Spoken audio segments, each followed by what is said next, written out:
Hi, and welcome to the IDEMS podcast. I'm David Stern, a founding director of IDEMS, and it's my privilege today to be with Professor Baoua again for our second episode together.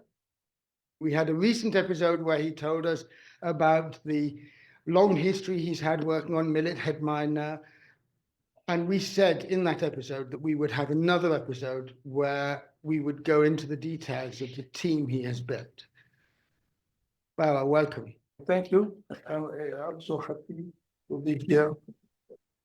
So I use also McKnight Foundation to target capability because when it starts, you have one entomologist in Niger, one in Burkina Faso, and one in Mali. So you have many work to do. And we work together and we understand. So we have money, so we have to work with to do the best we can. But the problem is how to, where we say ourselves, okay, no salary. So we have to build our system using students. So, students, if you have a student, PhD students, for example, so you have a people who want to progress. You need communication. You need to be in a team. So we took PhD students. And around this PhD student, we can have master or check on some of that. And around this master, we can have also some bachelor. So at our university, we have a kind of stage for application, what we say practical part. So we need to go for 3 months, 6 months working in a team. So this system helps us to work, to have more people, because in my laboratory, when I start, I don't have any technician. And the money we get from foundation, we say we have to use it to pay some allowance to our students to help them. But really, having a salary is not possible. So we want to continue working. So we have people who come and work with us. We're practical part of the training. So we use them and we do a very good job there. I observed this when I first interacted with you. This was back over 10 years ago now.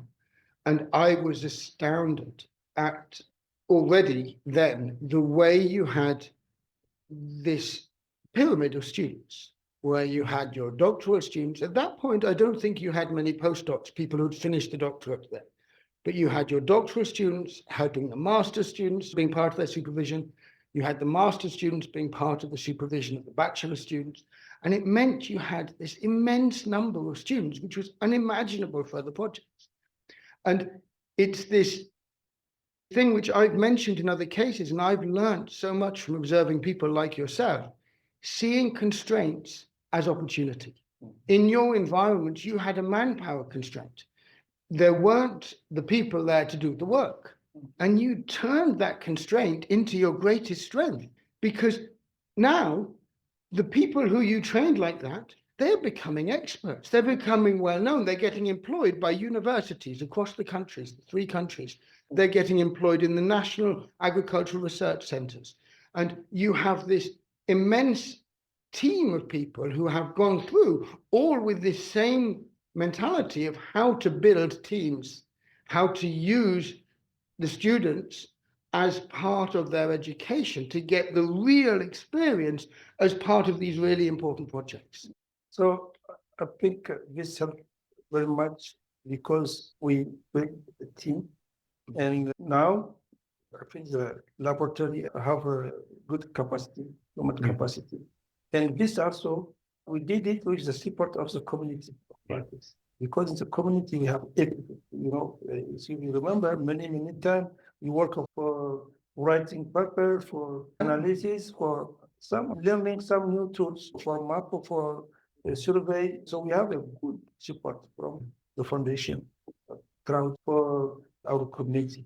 And also, what I can say, so I start as an entomologist. I know just the best. And also, entomology became something very different. So now we have archaeologists, we have social scientists, especially on entomology. We have extension, we have so many, and now the last generation. So we have entomology as a food, because at the beginning we are here to just killing the insects. Now we are working on enhancing biodiversity, and now we have the project of soldier. Black soldier fly. Black soldier fly. I've been hearing about it. It's a unique problem. So initially, entomology worked for killing insects. So now we turn it entomology will see what is opportunity and using insects and the natural resource to control. So to enhance, to increase biodiversity. And now, at the last part, we have black soldier flies. So how to use it for feeding people, because we can use it for assaisonment. So that's for actually using waste products from the agricultural process or from your food waste. Using it for compost. Exactly. And we use it also for fertilizer and use it for feeding animal, chicken, and fish. So a good aspect. So tea was, well, many people and well, many specialists. And now I think entomology starts to be science who can do many things for people. I want to come back to where you started, which was when you started on this journey in the 3 countries, there was literally a handful of people. Now you probably can't count the number of people in the 3 countries. And a lot of them have gone through your labs, either in Niger, in Burkina, or in Mali. And it's just incredible how you go from university to university. There's been an explosion of universities in all 3 countries, and all of them are benefiting from the students that have gone through your labs. Again, it's amazing to turn these constraints into the opportunities. Yeah. And it's the fact that you now have this network of people who have gone through this experience of doing things locally. And again, I come back to a point which we made before, that a huge part of your success was you focused on local resources. You focused on being really cost effective. So you didn't bring in fancy machines from outside. You focused on using the local resources, which meant that your students, when they went to a remote university and they were employed somewhere else without any laboratory materials, it didn't matter. They can carry on their work because they can use local resources themselves. And it's an incredible achievement to have not only had the impact you've had on protecting farmers from millet head miner, as we discussed in the previous episode, but also to just building the human resource of these countries. And of all the projects we've supported, you've mentioned how we've been able to support your teams in different ways, but it's been such a privilege to be learning from how change really happens, because it's not just been change in terms of your impact, it's institutional change. I've seen you go from the National Research Institution to one of the universities. I've seen you navigate the politics of that and to make sure that the role you played at the National Research Institution wasn't lost. One of your former students, in some sense, has taken over your lab there and is running it very well. So that National Research Institution hasn't lost that institutional capacity. With you leaving, you've managed to hand that over to the next generation. And in the university, this gave you access to students at a different level again. That whole process you've been through has been extremely thoughtful. And I just want you to again say something about how you thought about this institution building component, as well as the capacity building component. And also another aspect. So when we with public institution were working, so I have some concern, because one of the problems I have is extension work, how to bring this technology to people. And for that, some of my students, we have a kind of bureau. An NGO. NGO working now for extension about agroecology. Exactly. Now we are working at level of 200 villages in 3 regions, 4 regions of India. And now we have demonstration plots. And we have revive units working. So now we convince people biological control is a reality for people. Biopesticide also, and seed also, we are working on seed. So to help people, we try to extend agroecological concept. Compost also, people are agreeing with. Well, let me see if I can articulate part of that journey. As you said, part of it is alongside the public institutions. You've now got the NGOs supporting it. You've got these private units within the farmer federations. So you've got all these different entities collaborating, working together. But achieving that, part of it was coming back to what you said at the beginning. When you started, you got this finance and you were thinking, how can you most cost effectively use that money? And the way you've done that meant that this particular project has carried on for 20 years because the value you've brought, the impact you've done, the way you've evolved has meant you've been continually valued within the community. But more than that, I believe now the funding from McKnight is a very small part of the other fundings you now get. You actually get more money from other sources, but it doesn't play the same role. The team you built is so big now, you need these other funds to be able to achieve all the different things. But it's the McKnight Fund which has sort of been your constant companion, you could say. I have another dimension after all the success. So one starting working with McKnight. So we start and we have some results. And this brings us in an international place. And where after that, the team we have in Niger, Burkina Faso, also we start working with ESIA project, legume lab for millet, for coffee. We are involved together. So to work on this give us additional funding for working. After that, so in 2008, we have another project from Bill Gates Foundation, University to do for work on storage. So we are the part of the team for developing Pixback for storage, for step storage without pesticide. In Burkina and in Niger, we work together. And now we have this project and for conducting study to demonstrate that we can use Pixback for 12 crops. And now the technology working also. So after that, we have many opportunities coming to us and to everything around the crop protection, and we develop many things. So we start with exportation, but after that, we have a reputation of people coming to us, and we do a very good job, sub-complementary and also synergic use of funds. So we build and now we have many results in terms of technology development and in terms also for capacity building, laboratory building, because now we have a laboratory ready insect working with many people. So very interesting. This is another aspect of our success. Yes, because we start here, but many people join us, and we try to have a good synergy. and just to again, for your personal journey, this did start with McKnight. McKnight was your break. This was the first funding that you got. Yeah, this is another aspect.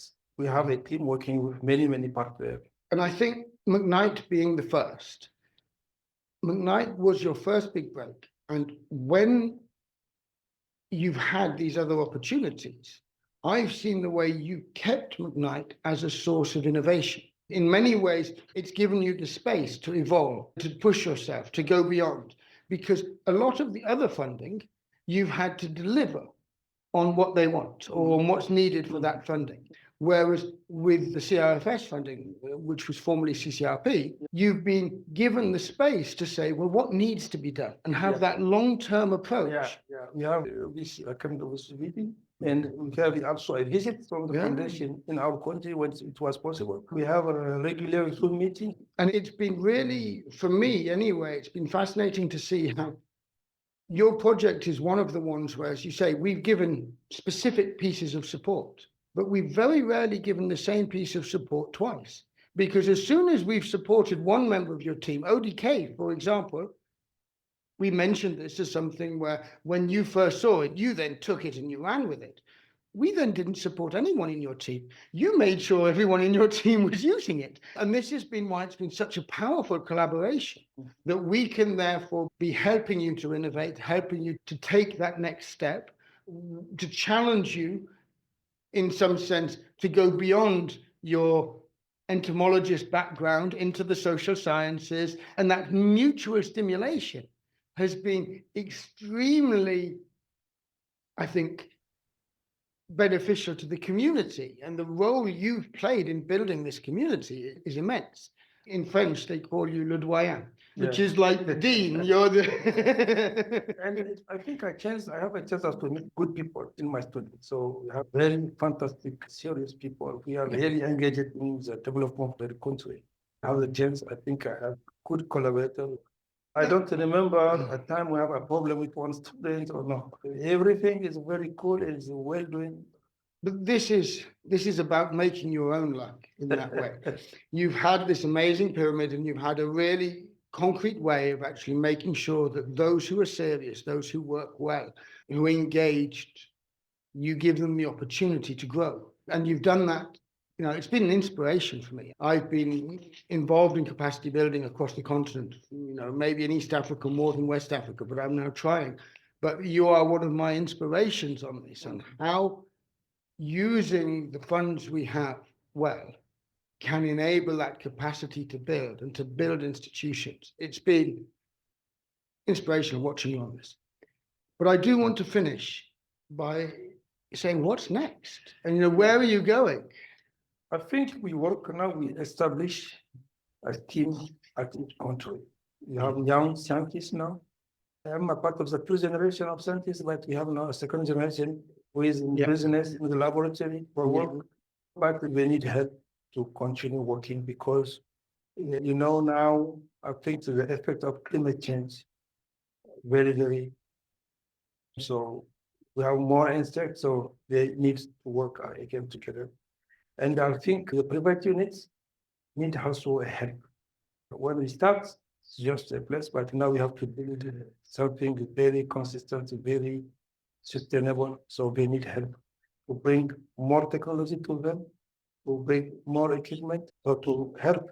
Now I think our technology, we cover at least 20%, 20% of millet growing area. I think we have to go to do more. And we have many data. We have to work on modeling. Who can help us explain our good results? Also for prevision, forecasting, something we can interact with from organization for identification of insects, for early control of pests, some forecasting understanding. I understand you well. You have to go to some electronic tools and some application to make our work more effective and also to involve many people at the level. Yeah. So I think also for botanical insecticide, I think we have now to look again if we can have plants. And my dream is to find some plants we can use, we can grow, to give a chance of local business to grow this plant and to use it for a local 100% insecticide made in West Africa, something like this. So what I think is good for us now. Yeah. Well, the modeling, of course, you're speaking my language. We are obviously here to collaborate on that, and I look forward to, we have some discussions already ongoing about where we could start. And I really look forward to maybe in 6 months or a year time doing another episode, sharing where we're getting to on the modeling, because I think it is something where the opportunities to contribute in your context with technologies that get homegrown. We now have teams locally that I think are involved in some of this work. So I'm really optimistic about that. And I guess I'd like to finish really by once again just repeating my admiration and how much your approach to capacity building has inspired me, and just giving you the opportunity to maybe finish by saying, you've seen many of the other projects have taken different approaches to yours, whether they be within McKnight or in other contexts. Do you have something to share if anyone is thinking about building their team?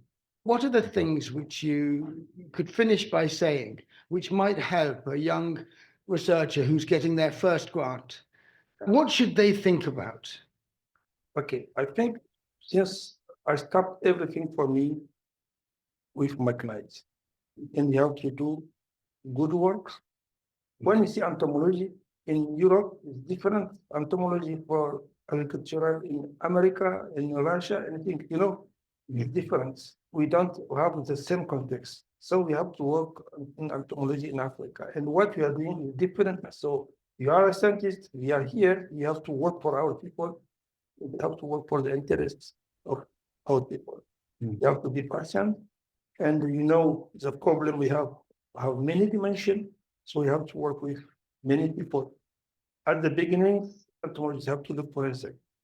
Then they have to work for soils, but now we are working together. So you have to be open to other disciplines and to work.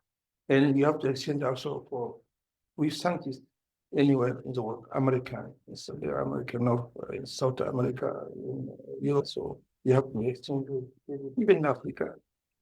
West Africa, if you have the opportunity, South Africa, so North Africa, part of Africa. So we have to exchange to see what you can get good and how you can adapt it.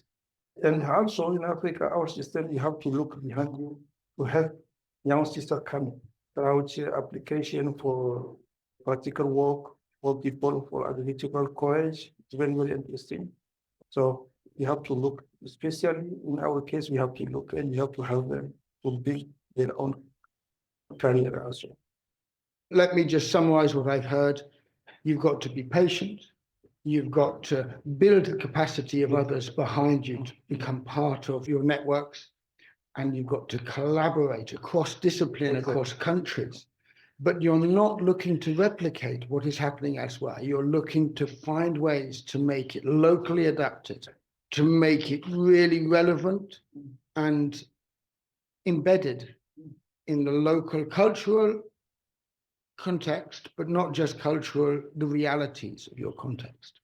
That's what I've heard. Incredibly valuable advice. And I think the quality of the training we have throughout McKnight system and our partners here, I think we have up to 10 PhD, but these people are performing very well as the people trained in some developed country because the training is of reality and we have good quality publication. And me, I started the system just after my PhD, 10 years.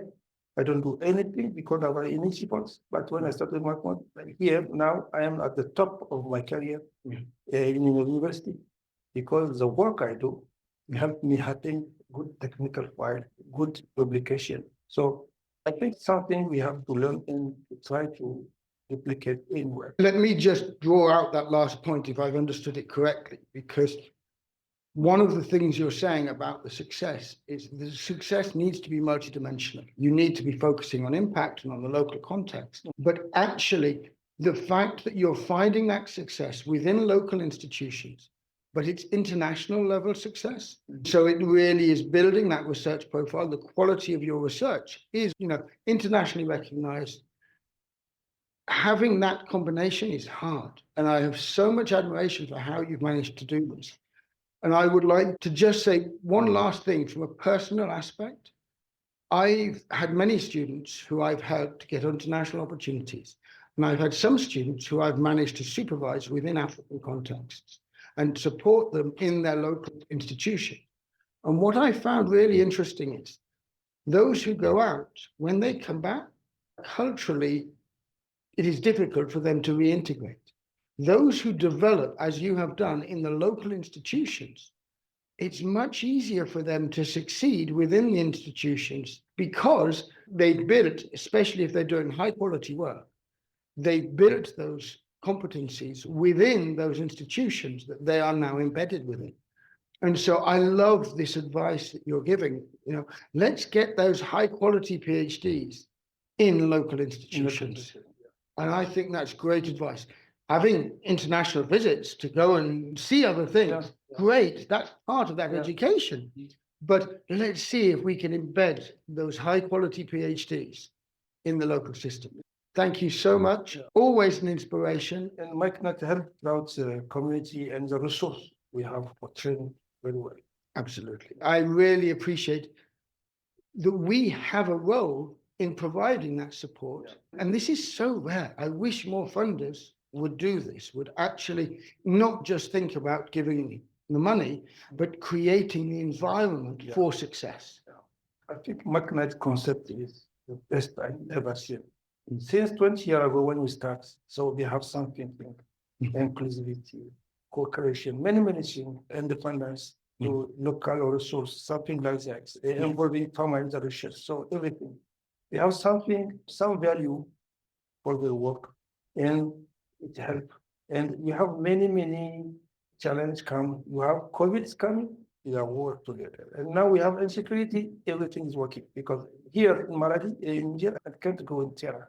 But I have people working in Terra, doing what we have to do. So very interesting. We did many years together in our community. So we developed tool, we train people, we give responsibility, and people, everybody is happy.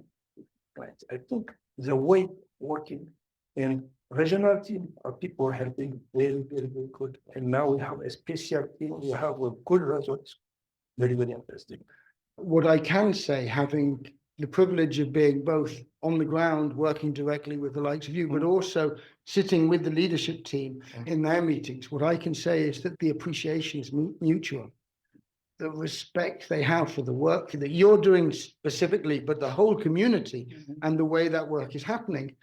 The learning is not one way. The exchange is very much two ways. Almost any of the ideas you've mentioned, they've come from observing what a project is doing and saying, that's good. Can we help others to benefit from this as well? Can we systematize it? Can we build structures to be able to share that with others? And that cycle of actually observing what works and getting it to then say, okay, well, how can this be systematized, and sharing it with others and going backwards and forwards? It's been a privilege to be part of that. I've loved being part of sharing your stories with the leadership and then coming back with the ideas to sort of then share new ideas, new innovations with you. And just very recently, you've mentioned the modeling. This is something we were engaged in a few years ago because of the observation that this was needed. And therefore, something has been happening for 2 years to prepare for now the collaboration that hopefully we will embark on over the next few years. It is an incredible program to be part of. So thank you again for your time, for sharing your knowledge on this. Thank you, because it's a part of something I never said. Today I say it with you. I don't have the time to write it, or the place to write it. But now we have some results here inside. So I think I'm very happy to share my experience and my thinking with you. And maybe you're right. Maybe this is something. We should get someone to help us write some of this up, because it is so insightful what you've done. And as you say, this is not the knowledge of an entomologist. This is the knowledge of an educator. You know, here it is really deep understanding of educational systems. It's an inspiration. So yeah, let's get an educator to help us write this up. We'll send this to some educators and see if anyone's interested. Thank you so much. Thank you very much.